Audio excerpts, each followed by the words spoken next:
আসসালামু আলাইকুম। যারা ছোট মাছের চচ্চড়ি খেতে পছন্দ করেন, আজকের রেসিপিটি তাদের জন্য।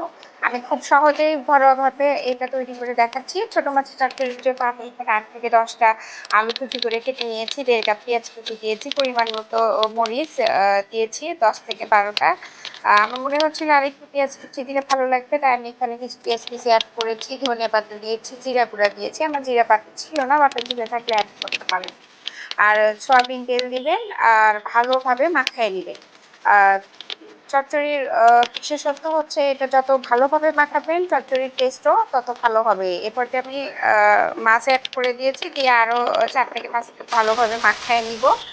নেওয়ার পরে আমি এখানে পানি এড করব, করে ভালোভাবে ঢেকে দিব ১০ মিনিটের জন্য। ১০ মিনিট পর রান্না আমার এই পর্যায়ে চলে আসবে।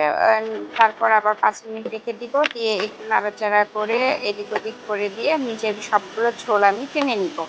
যারা ছোট মাছের চচ্চড়ি খেতে ভালোবাসে তারা অবশ্যই আমার এই রেসিপিটি ফলো করবেন। আর আমার রেসিপি যদি ভালো লাগে অবশ্যই আমার চ্যানেলটি সাবস্ক্রাইব করে লাইক কমেন্ট করে পাশে থাকবেন।